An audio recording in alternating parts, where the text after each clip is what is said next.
Kita akan mulai waktu ibadah kita. Saudara-saudara, selamat sore, selamat berjumpa di dalam ibadah kita pada hari Minggu 19 Juni 2022. Hari ini kita ada apologi dari Tobi karena Mega kurang sehat, jadi kita tidak melihat Tobi hari ini. Jadi kita akan awali ibadah kita dengan kita akan masuk di dalam saat teduh kita pada hari ini. Mari kita ambil waktu teduh kita sejenak.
Mari kita masuk di dalam ibadah kita. Let's start our service by singing our first song. Kita akan pujikan pujian kita yang pertama. We sing Haleluya, Tuhan hadir di bait sucinya.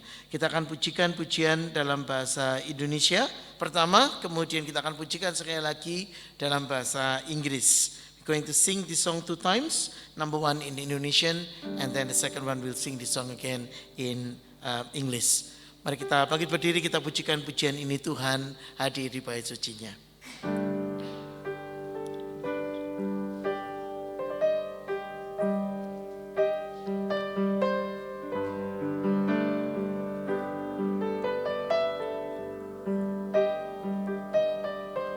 Tuhan hadir di bait sucinya. Tuhan ada di tahtanya.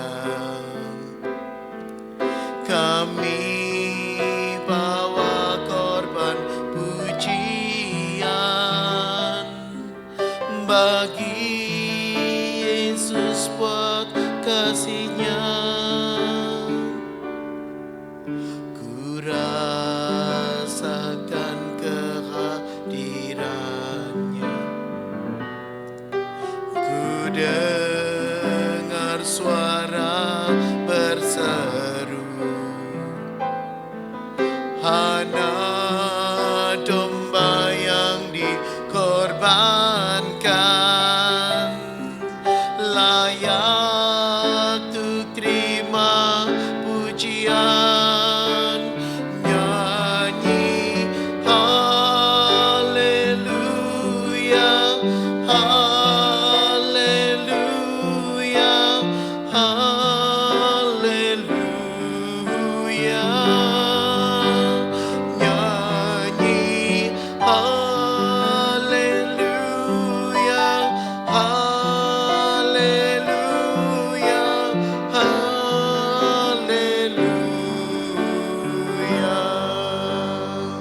The Lord is in Holy Temple.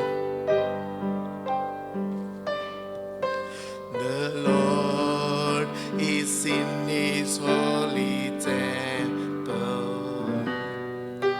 The Lord is on His heavenly throne.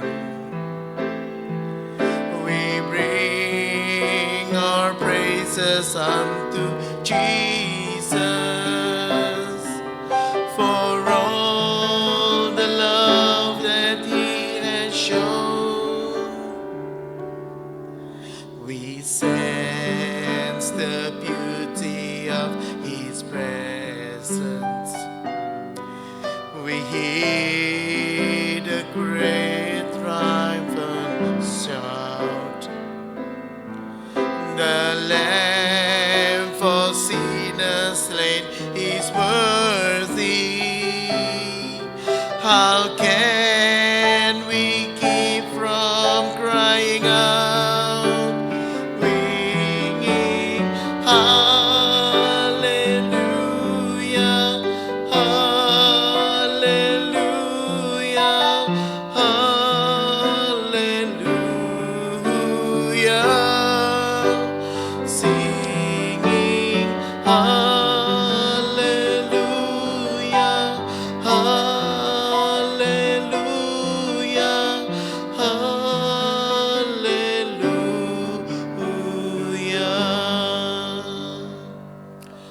Selamat datang di dalam ibadah kita pada hari ini, Minggu 19 Juni 2022.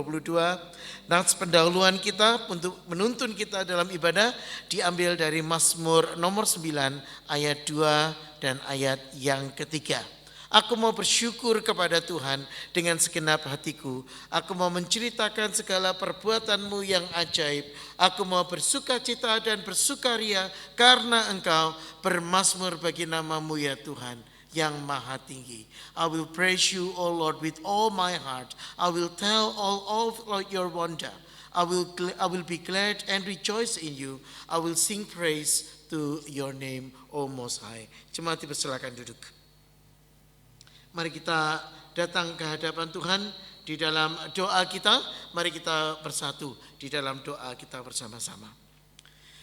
Maha besar Allah yang kami sembah dan kami sapa di dalam Tuhan kami Yesus Kristus. Kami bersyukur Engkau adalah Allah yang tidak pernah meninggalkan kami. Dan ketika kami hari ini beribadah ya Tuhan, kami percaya ada penyertaan Tuhan. Kami percaya ada pemeliharaan, tuntunan dan pertolongan Tuhan. Dan kami berdoa Tuhan untuk saudara-saudara kami yang hari ini berhalangan hadir untuk datang ke tempat ini. Kami berdoa untuk anak-anak-Mu supaya mereka senantiasa mendapatkan penyertaan, anugerah, pemeliharaan Tuhan. Untuk mereka yang kurang baik kesehatannya, kami berdoa untuk Mega. Engkau sendiri akan mendampingi dia supaya di dalam kasih-Mu dia boleh mendapatkan kekuatan-Mu. Kami berdoa juga untuk saudara-saudara kami yang ada di dalam perjalanan untuk mengunjungi sanak keluarga. Kami mengingat untuk CVV, kami berdoa untuk Bu Gebi dan Pak Chai, dan kami berdoa untuk saudara kami yang lain. Tuhan, kami berdoa supaya di dalam perjalanan mereka tetap menyadari keberadaan dan tetap mengalami tuntunan pemeliharaan Tuhan di dalam kehidupan mereka. Pimpin setiap kami ya Bapa, supaya kami boleh belajar untuk memuliakan nama-Mu. Demi nama Tuhan kami Yesus Kristus, kami berdoa mengucap syukur dan berharap hanya kepada-Mu. Amin. Kita akan pujikan pujian kita yang kedua dari nyanyian pujian nomor 2, Tuhan yang Maha Besar. We're going to sing our second song, Come Thou Almighty King.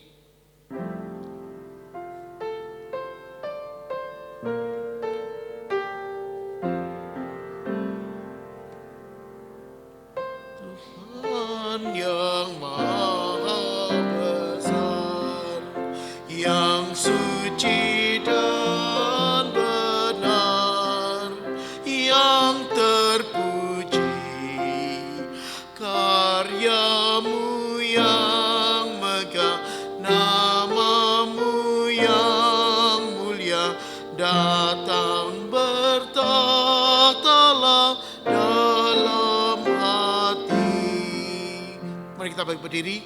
Roh Allah Maha Kudus, kuatkan kami terus, beri kuasa-Mu, bangkitkan yang rebah, lindungi yang lemah.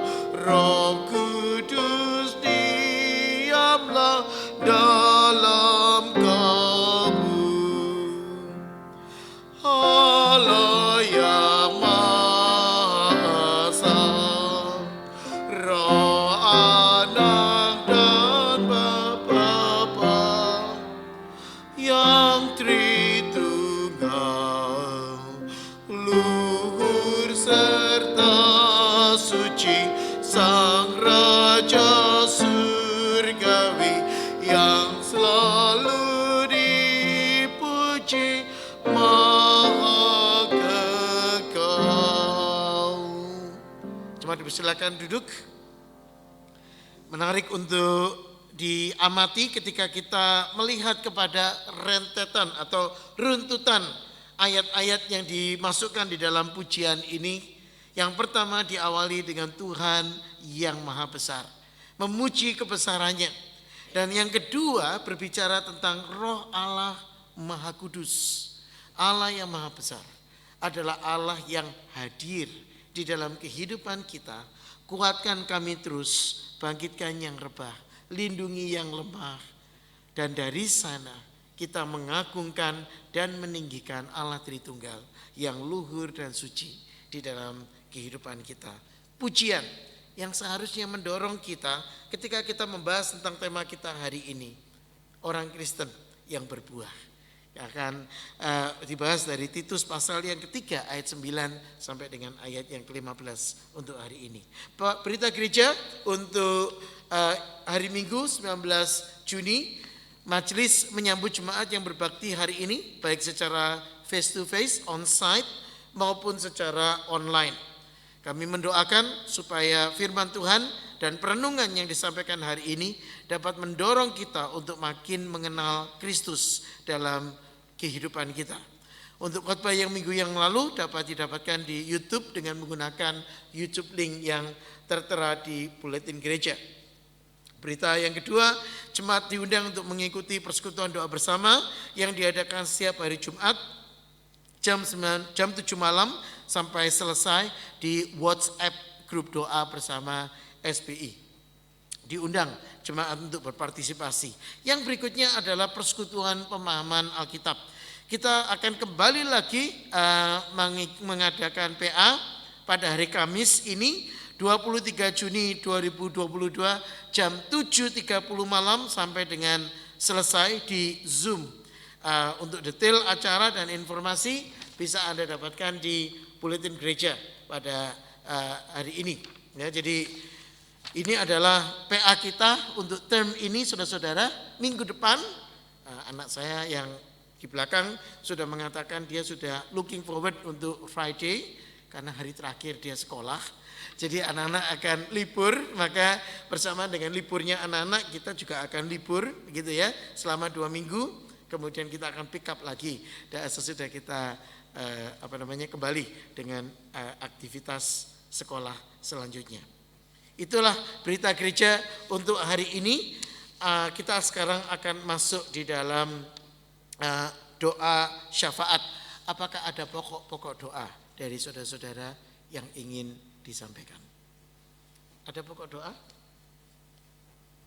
Yang ada titipan doa dari tetangga mungkin atau dari keluarga? Thank you, Pak. Untuk Pak Effendi, untuk jemaat yang belum tahu, Pak Effendi mendadak, saya sebut mendadak karena tidak direncanakan begitu, hasil observasi ketika beliau mengalami kelemahan kaki, tidak ada problem syaraf, jadi tiba-tiba beliau tidak bisa berjalan sehingga diadmit ke hospital dan dokter menemukan ada benjolan di bagian punggung dan ada emergency operation yang dilakukan. Jadi dalam waktu yang sangat cepat sekali segala sesuatu dikerjakan dan puji Tuhan hari berikutnya Pak Effendi sudah bisa telepon ke rumah dan mengatakan kok enggak kerasa kalau lagi dioperasi gitu. Ya kalau operasi kerasa ya namanya bukan operasi, itu disiksa namanya kan.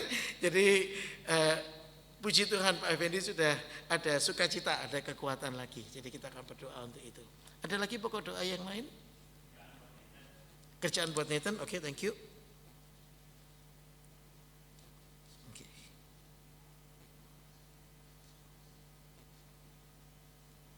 Ya, remember that. Ada lagi pokok doa lain? Tidak ada?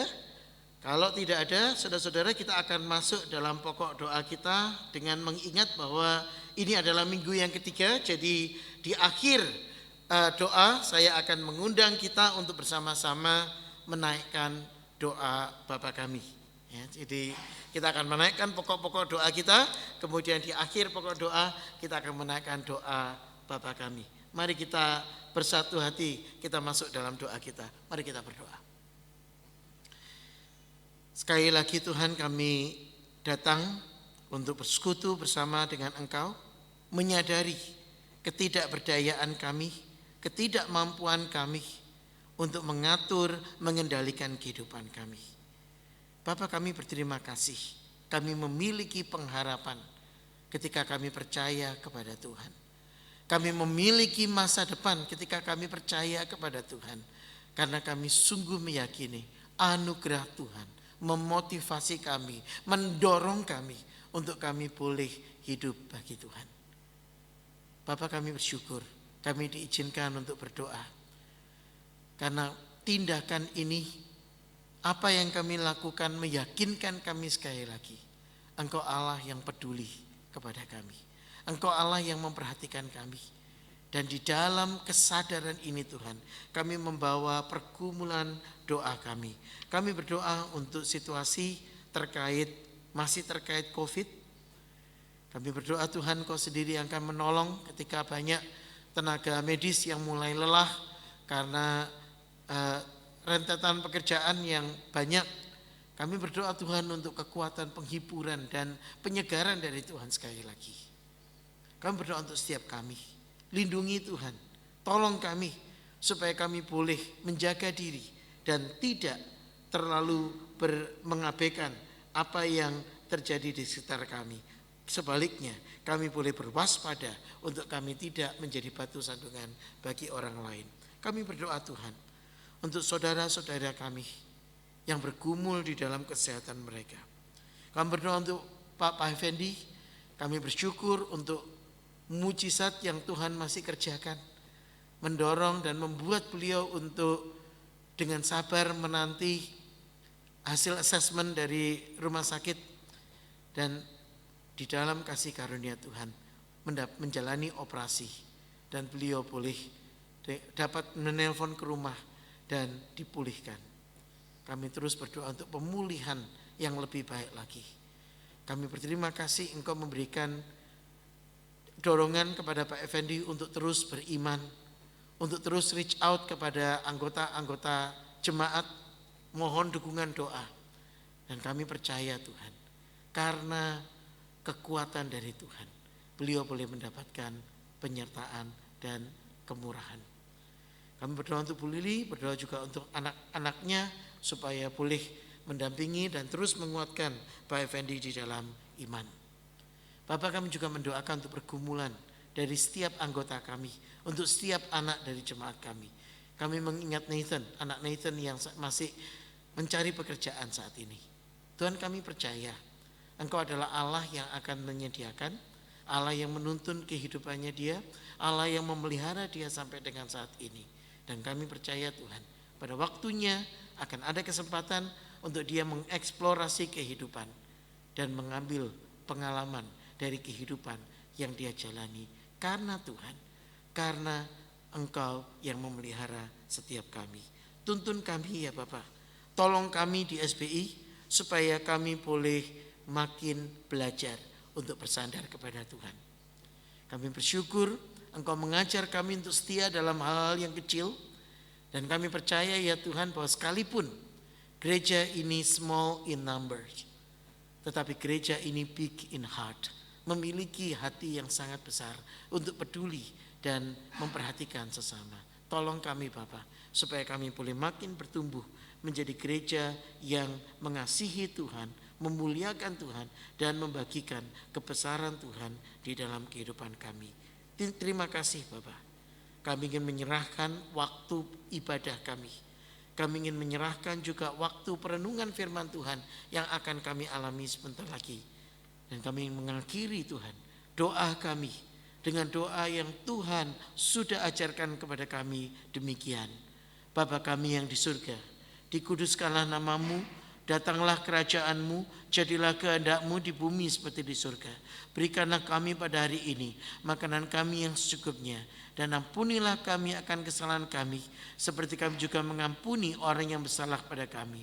Dan jangan membawa kami ke dalam pencobaan, tetapi lepaskanlah kami dari yang jahat, karena Engkaulah yang punya kerajaan dan kuasa dan kemuliaan sampai selama-lamanya.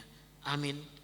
Kita akan memberikan persembahan kita dengan mengingat dorongan dari firman Tuhan. Hendaklah masing-masing memberi dengan sukacita, karena Allah mengasihi orang yang memberi dengan sukacita.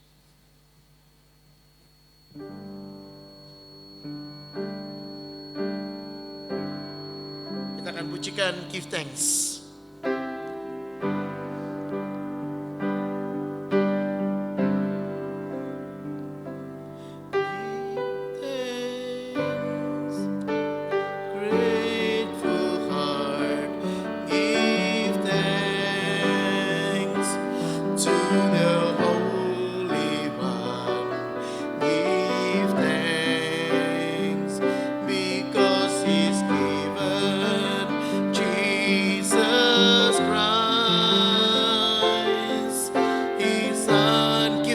Mari kita bagi berdiri. Give thanks with a grateful heart, and give thanks to the Holy One. Give thanks because He's given Jesus Christ, His Son. And now let the weak say, I am strong. Let the poor say, I am rich, because of what the Lord has done for us. And now let the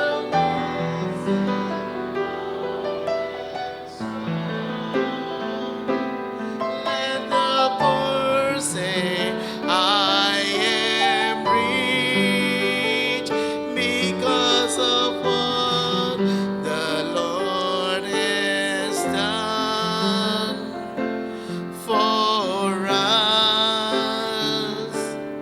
Give thanks. Mari kita persembahkan dalam doa. Engkau yang memberi, Engkau yang mengingatkan kami untuk menggalikan sebagian dari apa yang Engkau berikan kepadamu sebagai tanda cinta kasih kami, hormat kami, dan apresiasi kami, penghargaan kami atas apa yang Tuhan berikan di dalam kehidupan kami. Di sini kami ya Tuhan, pakai persembahan ini supaya boleh memuliakan nama dan kerajaan Tuhan. Bukan untuk kami, bukan untuk meninggikan nama kami. Demi nama Tuhan kami Yesus Kristus, kami berdoa, mengucap syukur, dan berharap hanya kepadamu. Amin. Jemaat silakan duduk. Mari kita siapkan hati kita untuk merenungi kebenaran firman Tuhan dengan menyanyikan pujian Come Christians join to sing. Hai Kristen, pujilah, haleluya, amin.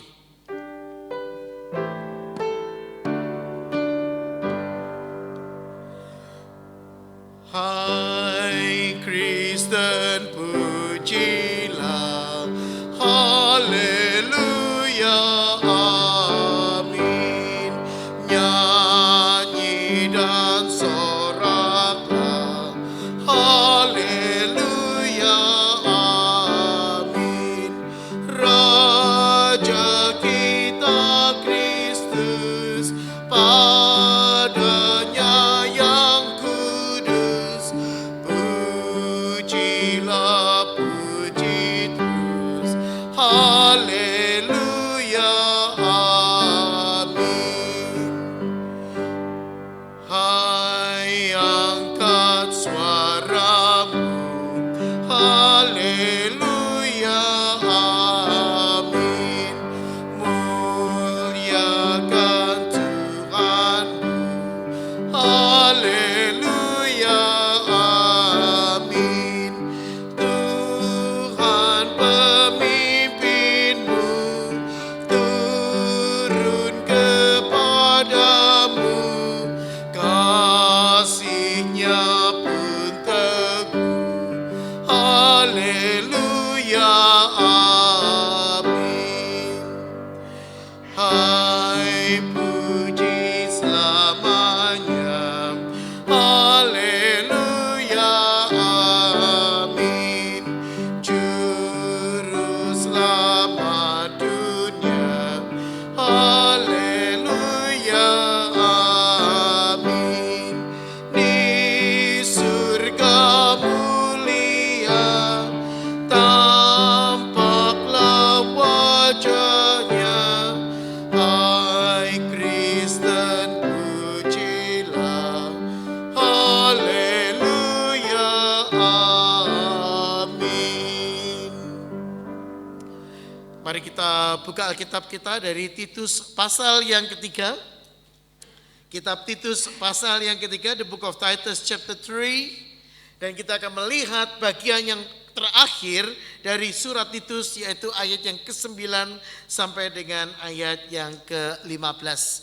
Titus 3 kita akan melihat bagian yang terakhir, ayat 9 sampai dengan 15. We'll be looking at the book of Titus chapter 3, the last section, the last part of the book of Titus, verses 9 to 15. Demikian firman Tuhan. Tetapi hindarilah persoalan yang dicari-cari dan yang bodoh. Persoalan silsilah, percekcokan dan pertengkaran mengenai hukum Taurat. Karena semua itu tidak berguna dan sia-sia belaka. Seorang bidat yang sudah 1-2 kali kau nasihati, hendaklah engkau jauhi. Engkau tahu bahwa orang-orang yang semacam itu benar-benar sesat dan dengan dosanya menghukum dirinya sendiri. Segera sesudah kukirim Artemas atau Tikhikus kepadamu, berusahalah datang kepadaku di Nikopolis, karena sudah kuputuskan untuk tinggal di tempat itu selama musim dingin ini. Tolonglah sebaik-baiknya Zenas, ahli Taurat itu, dan Apolos dalam perjalanan mereka, agar mereka jangan kekurangan sesuatu apa. Dan biarlah orang-orang kita juga belajar untuk melakukan pekerjaan yang baik, untuk dapat memenuhi keperluan hidup yang pokok, supaya hidup mereka jangan tidak berbuah. Salam dari semua yang bersama aku di sini, dan sampaikanlah salamku kepada mereka yang mengasihi kami di dalam iman. Kasih karunia menyertai kamu sekalian. Sampai di sini pembacaan kita. Yang disebut berbahagia adalah setiap orang yang membaca firman, memikirkan, merenungkan dan melakukan di dalam hidup sehari-hari. Saudara-saudara, Anda dan saya hidup di dalam zaman yang hari ini segala sesuatu sudah serba mudah dan serba cepat. Kita bisa mengatakan ini karena kalau kita mengingat, merenungkan kembali lagi masa lalu kita, saudara-saudara, kita tentunya ingat zaman ketika televisi masih hitam putih. Masih ingat zaman itu?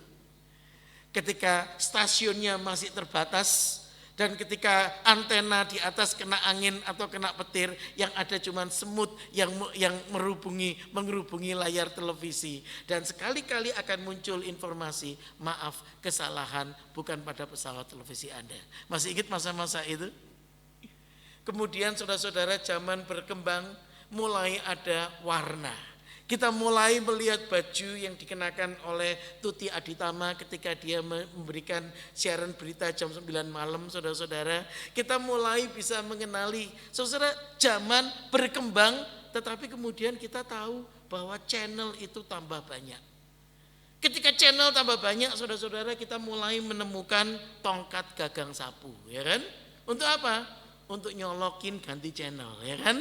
Saudara, itu ketika belum ada remote control. Kemudian segala sesuatu tiba-tiba sangat cepat sekali.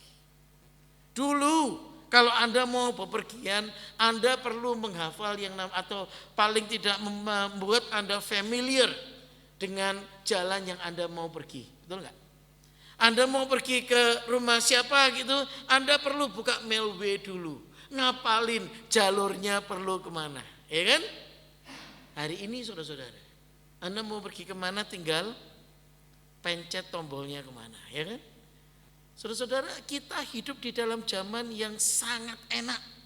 Saking enaknya saudara, kita tidak terbiasa dan kita kurang suka dengan yang namanya sesuatu yang berbeda. Saudara, ketika kami pasang GPS, problem dengan GPS itu, kata seorang teman, goblok pasti sampai, begitu kan ya. Karena Anda nggak perlu tahu segala sesuatu, Anda pasti akan sampai ke tujuan. Persoalannya, Anda bisa dibawa ke jalan tikus. Sehingga saudara, kalau Anda tahu tempat yang kemana Anda akan pergi, Anda akan ambil jalan yang Anda tahu jauh lebih tepat. Apa yang terjadi? GPS akan memperingatkan Anda. Turn around when possible. In the next traffic light, you need to make a U-turn and go back to the original destination. Loh, kita ini mau ke sana. Ya. Dan saudara-saudara, ketika sampai bagian itu, kalau kami ada di dalam mobil, anak saya akan segera protes. You need to make a turn, you need to make a turn. Itu dulu ketika mereka belum terbiasa untuk mengetahui bahwa mamanya itu jago untuk cari jalan. Ketika dia drive, dia tahu kemana dia akan pergi. Saudara-saudara, sekarang mereka percaya sekali dengan kemampuan mamanya ketika mamanya drive mobil, dan ketika dia melawan jalur GPS. Ketika GPS mengatakan in the next traffic light you need to make a U-turn, anak saya akan mengatakan shut up, you do not know where you're going.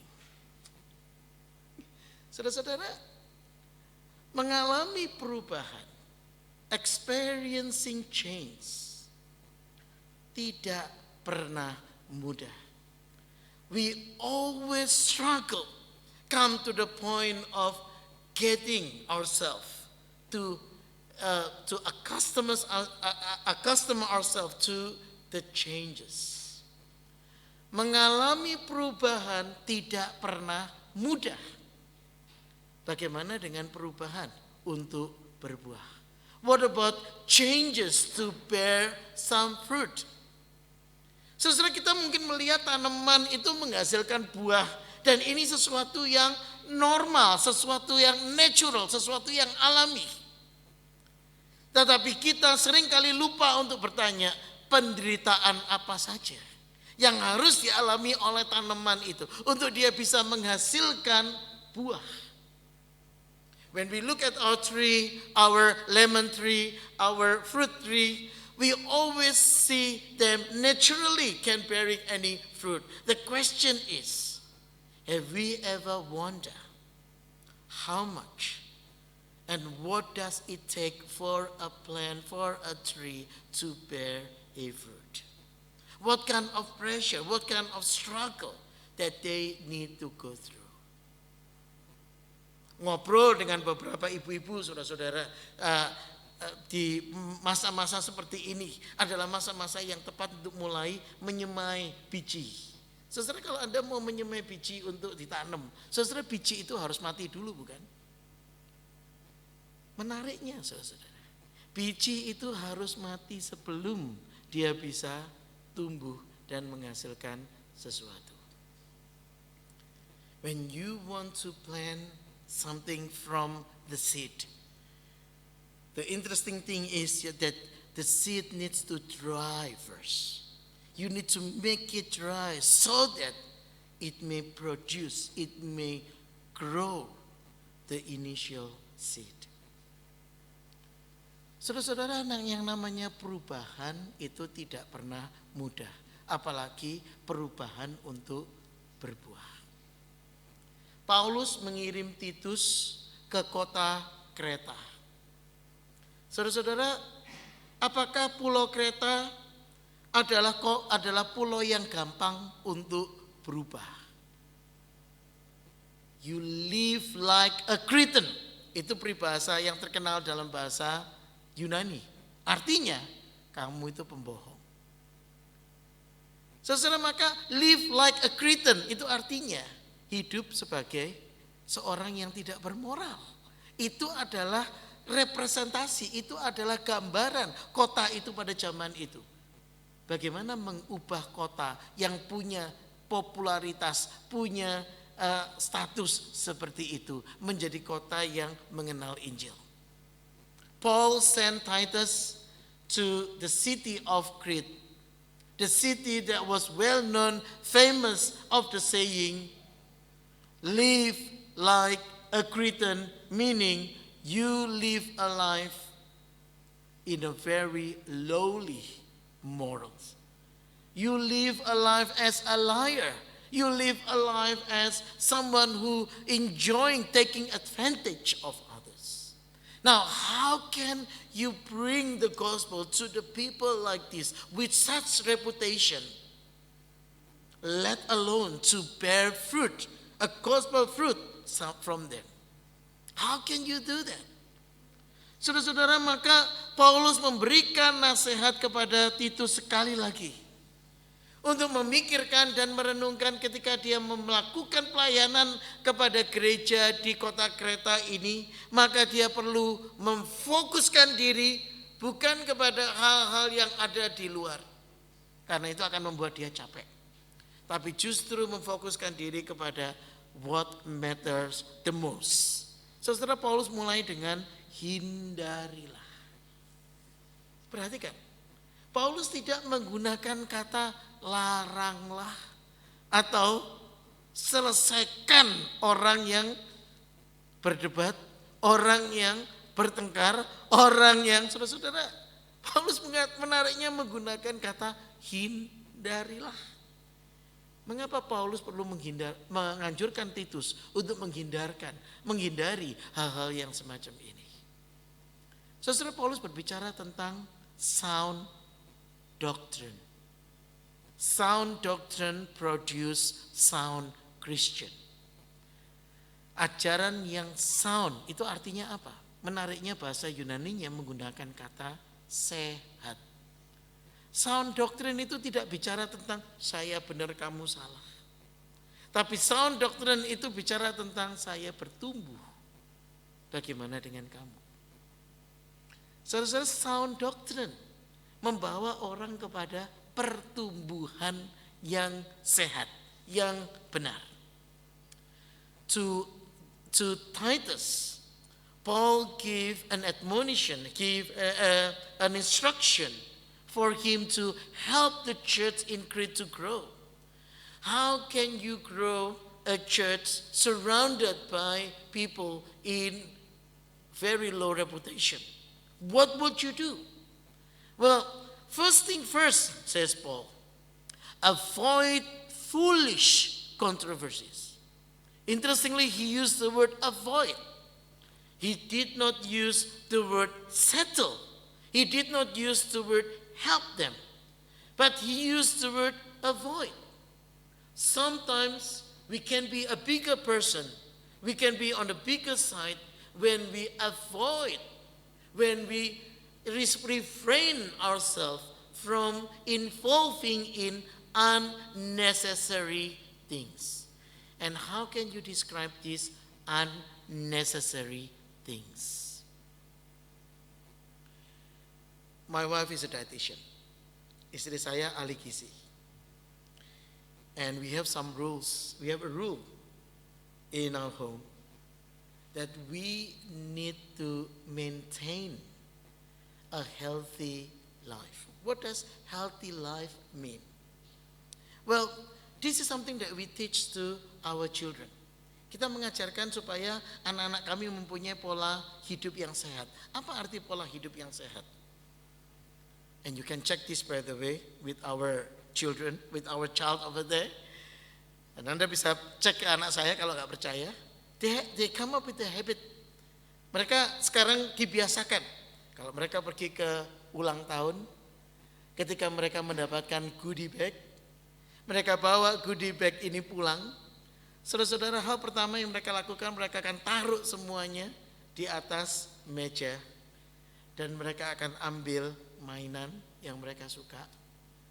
Mereka ambil barang yang mereka paling suka, apakah itu mainan cincin lah atau apa, hiasan pernak-pernik yang mereka suka. Dan mereka tidak akan menyentuh lollies dan sisanya. Lollies dan candies akan masuk ke dalam box yang kami tidak pernah pakai, yang kami tidak pernah sentuh, dan kadang-kadang kita bagikan ke anak-anak yang makan lollies. They come to the habit, whenever they got the goodie bag, they will pour out the content of the goodie bag on the table. They will pick something that they like, the toy. They will pick up something that they really want, some things to play with, but they will leave out all the candies and lollies. They are something that you can only have very, very rare occasion. Not every day. Why? We live with the food. We live by the food, not with the snack. A healthy habit means you stick with the food, with the meal. You don't keep up with your snack. Snack would not help you to grow. Bagaimana cara kita menjaga diri supaya sehat, supaya kita tetap di dalam kondisi kesehatan yang baik? Kita perlu menjaga makanan kita. Pola makan kita itu perlu diatur supaya jangan makanan jajan-jajanan saja. Saudara-saudara, kata yang sama dipakai oleh Paulus. Sound doctrine. Terjemahan Indonesia dengan tepat sekali mengatakan ajaran yang sehat. Bukan manisan. Bukan jajan-jajanan. Bukan hal-hal yang kecil. Hal-hal yang tidak membangun. Saudara-saudara, karena itu banyak orang yang suka tanya ke saya, kenapa kok Pak Bagus cenderung maunya itu khotbahnya tiap minggu dengan seri teks perikop. Saya mengatakan karena inilah penggembalaan. Gampang kalau cuma manggil orang tamu datang khotbah A, orang lain datang khotbah B. Saudara-saudara, tapi apakah mereka tahu kebutuhan jemaat? Apakah mereka tahu bagaimana apa yang mereka sudah pelajari? Saudara, yang akan disajikan oleh pengkhotbah tamu adalah jajanan, snack. Sesuatu yang Anda boleh nikmati on a very rare occasion. You can only have your snack when you want to have something, but not for everyday time. Karena itu Paulus mengatakan avoid foolish controversies and genealogies, things that are not healthy, not helping for your growth. Hindarilah persoalan yang dicari-cari, yang remeh dan yang bodoh. Karena semuanya itu tidak berguna dan sia-sia belaka. Saudara, kata yang dipakai untuk tidak berguna dan sia-sia belaka itu adalah hal-hal yang tidak menolong untuk pertumbuhan. Paulus menggunakan istilah dalam bahasa akuntansi. Dan ini sesuatu yang mungkin beberapa Anda suka. Yaitu kata unprofitable. Tidak membawa untung. Bahasa kerennya bocuan, saudara-saudara. Sesuatu yang tidak membawa Anda untung. Jadi ngapain Anda ributin untuk sesuatu yang tidak memberi untung kepada Anda? Keep the main thing as the main thing. Dan Paulus, saudara-saudara, kemudian memberikan sebuah nasihat kedua yang menarik dalam relasi dengan bidat. What about those people who try to come and divide the congregation? Itu arti bidat adalah orang yang memecah belah. Orang yang membawa ajaran, mempengaruhi jemaat supaya goyah dari fokus yang semula. Dan kemudian diseret, dibingungkan dengan pengajaran yang lain. Dalam relasi yang dengan bidat, jemaat perlu mengambil sikap yang tegas dan jelas. Mereka diundang, mereka diperintahkan untuk menolak. Ya, ketika bidat ini menolak untuk dituntun dalam jalan kebenaran, apa yang harus dilakukan? Jauhilah mereka itu. Saudara-saudara, kenapa perlu dijauhi? Saudara, karena orang-orang semacam itu mereka mencari masalah untuk dirinya sendiri. Dan saudara-saudara, gereja perlu memperhatikan untuk tidak terjebak kepada sesuatu yang tidak membangun gereja, sesuatu yang menyeret gereja kepada sesuatu yang tidak memuliakan Tuhan. The Bible warn us and encourage us. Come to the person who teach a divisive thing. What should you do? Avoid them. Warn them, and then if they refuse to listen to you, have nothing to do with them. Now this might sound a very harsh advice. Have nothing to do with them.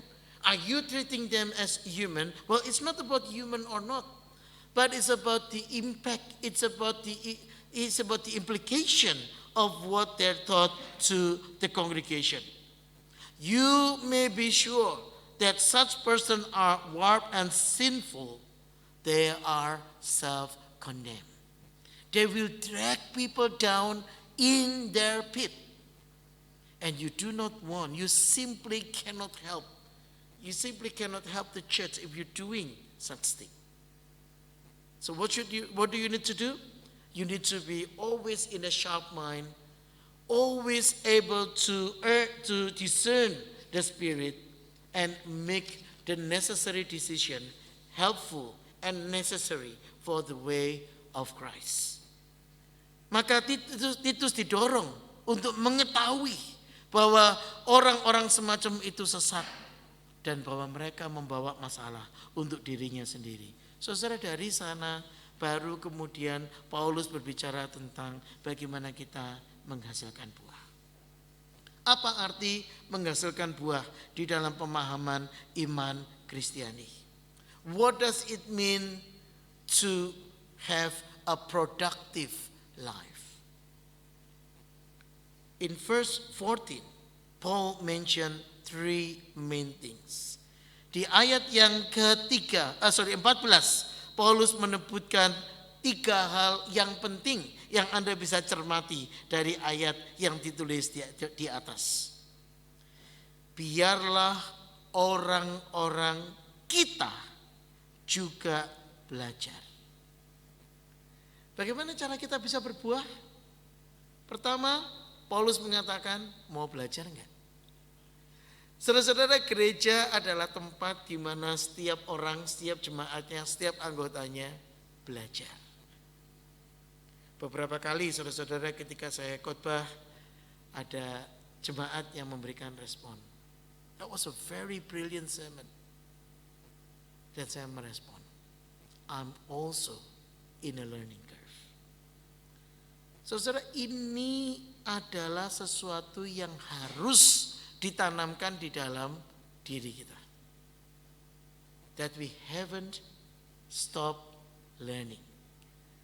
That we are still, all of us are, learning in progress. Ini adalah sesuatu yang harus ditanamkan bahwa kita ini semua siap untuk belajar. Bahwa kita ini ke gereja bukan karena kita ini sudah suci, sudah hebat, sudah nyundul surga. Bukan karena itu saudara-saudara. Tapi kita ini sedang dan masih perlu belajar. We go to church not because we are super holy.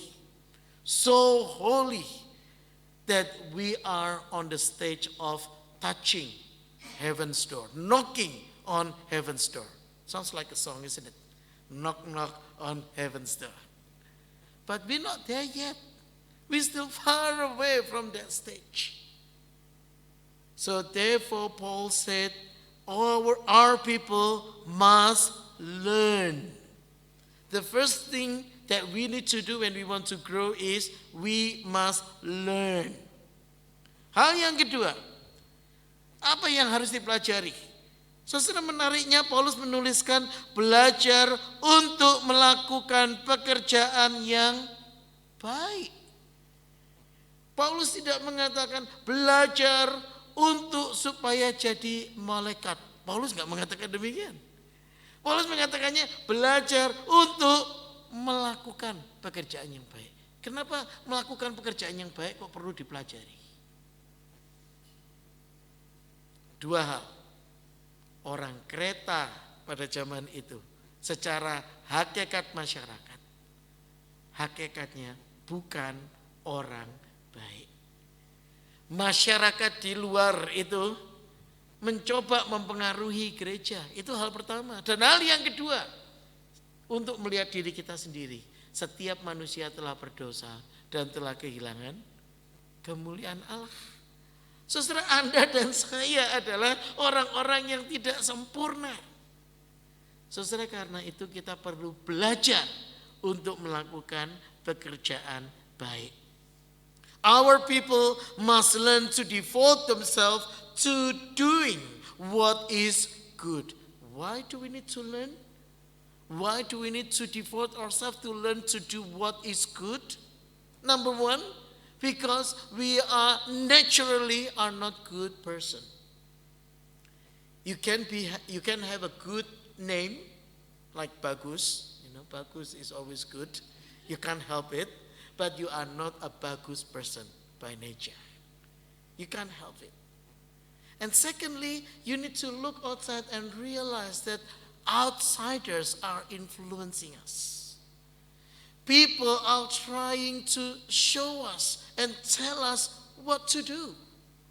And the problem is, the way that they are doing is not bringing us closer to God. We want to look cool. And who can define and describe cool when my friends said so? So we want to be cool because my friend said so. But what about the other friend? What about some other friend who doesn't like me look that cool? You cannot satisfy everyone. You cannot please everyone. That's the biggest problem in the world, isn't it? You cannot be a people pleaser. You simply can't. Saudara, problem utama dalam kehidupan hari ini adalah banyak gereja sudah kehilangan identitas. Mereka mengikuti nilai yang di luar. Mereka tidak mencoba untuk berdiri sendiri dan menghasilkan warna dan nilai sendiri. Sekolah anak saya mulai ada program mendorong siswanya untuk pergi ke gereja.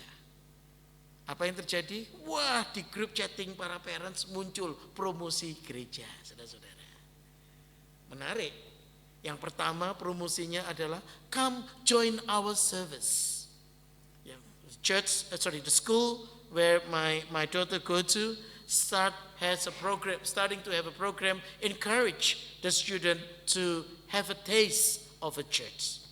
And next thing, in the group chat of the parents, you start to have church advertisement. What do you find in this advertisement?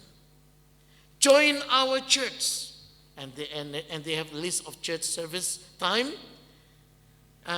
Our church promoting two things, fun and excitement. This is what they are promoting, fun and excitement. Another advertisement came up. Please join our service. We are relevant, contemporary, and close to the culture. Culture friendly, that's the word. Culture friendly. You are welcome, whatever you are. My daughter make a comment. I'm not sure whether this is an advertisement for church or Luna Park. What's happening here? What happened with the church? Where is the identity of we follow Christ? And we present His love to the world. Where is the news? Where is the message of Christ being a model, the center of this church?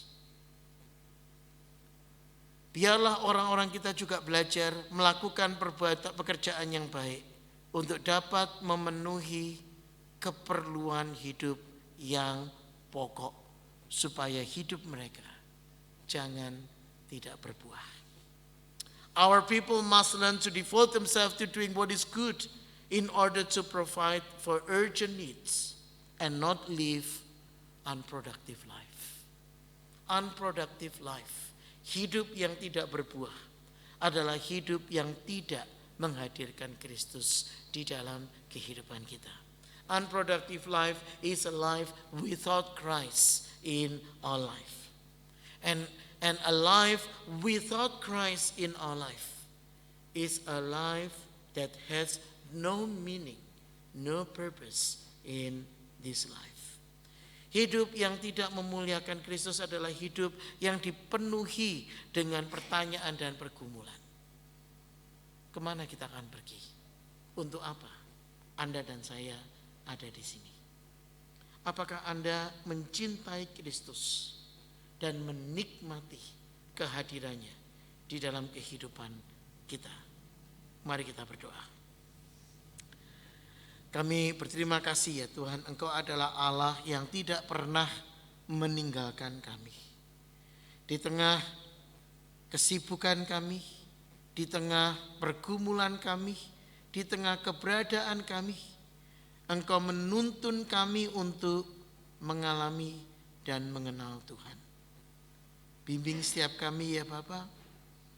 Tolong kami supaya kami boleh belajar untuk menyadari tangan Tuhan memegang kami. Tangan Tuhan menuntun kami. Bukannya kami yang menyeret Tuhan, tetapi Engkau yang memegang erat tangan kami, memberikan kami kekuatan, penghiburan, penyertaan bahwa Engkau ada bersama dengan kami. Di sini kami ya Tuhan. Demi nama Tuhan kami Yesus Kristus, kami berdoa dan mengucap syukur. Amin.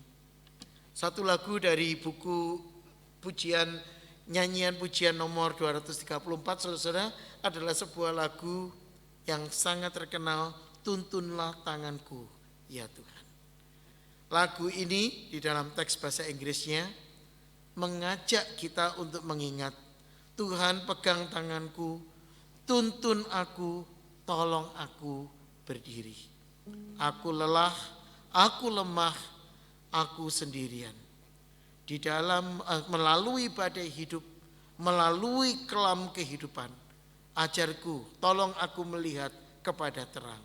Tuhan pegang tanganku. Kita akan pujikan 3 bait dari lagu ini. We're going to sing the 3 verses of this song. Precious Lord, take my hand.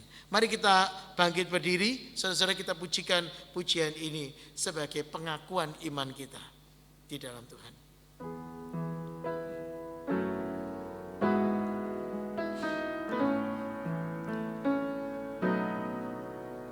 Tuhanku, tuntunlah ku merasa lelah, sungguh-sungguh ku tak berdaya.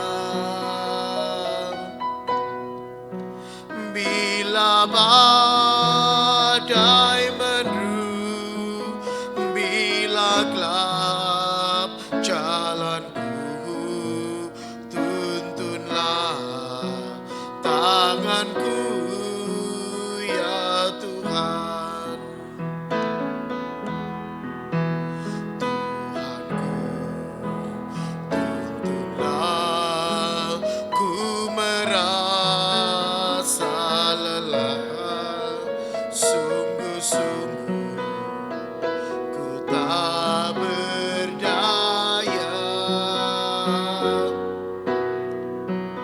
Bila badai meneru, bila gelap jalanku, tuntunlah tanganku ya Tuhan.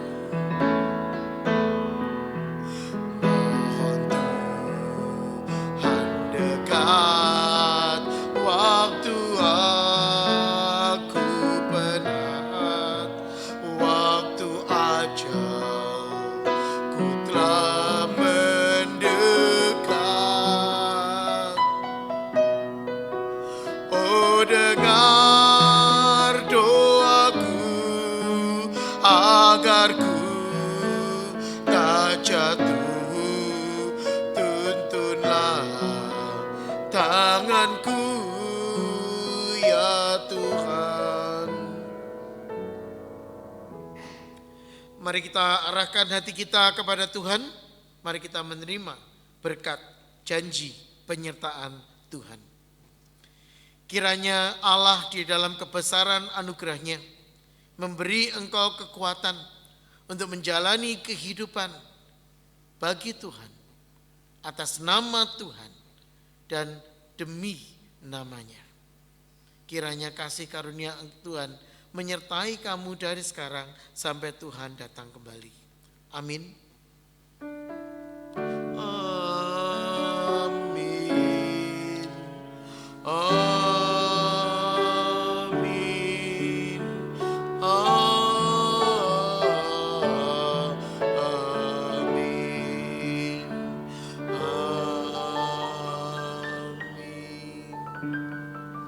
Persilakan duduk saat teduh untuk jemaat, ibadah selesai.